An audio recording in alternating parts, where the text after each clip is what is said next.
This channel does not promote any violent, harmful, or illegal activities. All content provided by this channel is meant for an educational purpose only. পাশাপাশি এখনো অযোগ্য শিক্ষাকর্মীদের তালিকা সেই তালিকা প্রকাশ করতে পারেনি এসএসসি।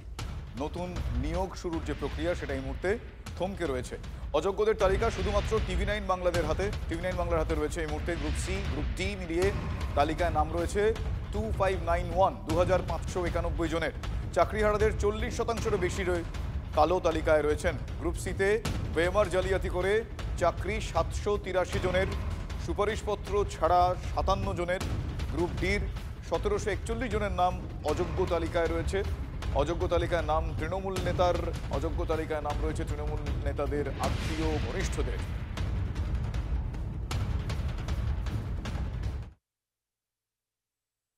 যারা পয়সা দিয়ে চাকরিটা পেয়েছিলেন তাদের চাকরিটাও গেল, মান সম্মানটাও গেল।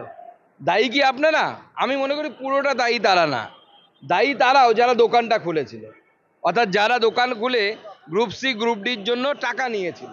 আমি এই সমস্ত লোকেদেরকে, যারা গ্রুপ সি গ্রুপ ডির যারা চাকরি হারাবেন, যাদের মান সম্মান হারাবেন, তাদেরকে বলবো তৃণমূলের নেতাদেরকে ধরুন, গাছে বাঁধুন, ল্যাম্পপোস্টে বাঁধুন এবং পয়সাটা নিয়ে নিন।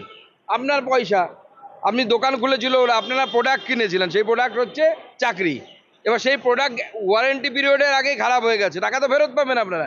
হ্যাঁ, যদি বড় মাছ 2-4টে থাকে ভাইপোর মতো, একা বাঁধতে না পারলে বলবেন আমরাও যাবো দড়ি নিয়ে বাঁধতে।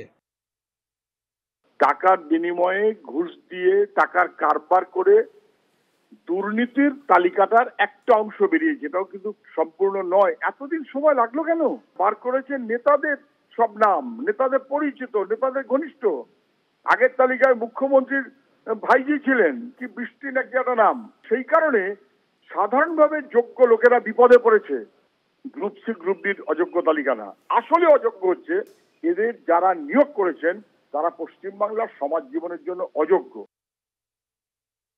এই পুরো পদ্ধতিটা বিচারাধীন এবং যে মাননীয় আদালত যেভাবে নির্দেশ দিয়েছে, আমাদের প্রশাসনিক দপ্তর, নির্দিষ্ট যে সংশ্লিষ্ট দপ্তর, তারা আইনজ্ঞদের পরামর্শ নিয়েই এগোচ্ছে। সংশ্লিষ্ট দপ্তরের কি প্রতিকূলতা প্রতিবন্ধকতা আছে সেটা তারা বলতে পারবে।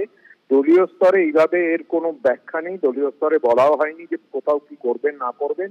তবে বিজেপি যে এত কথা বলছে, আপনারা খোঁজ নিয়ে দেখুন, এই অযোগ্যদের তালিকায় সব থেকে বেশি নাম যে জেলার আছে, সেই জেলার নাম পূর্ব মেদিনীপুর, এবং সেই সময় সেই জেলার দায়িত্বে যিনি ছিলেন তার নাম শুভেন্দু অধিকারী।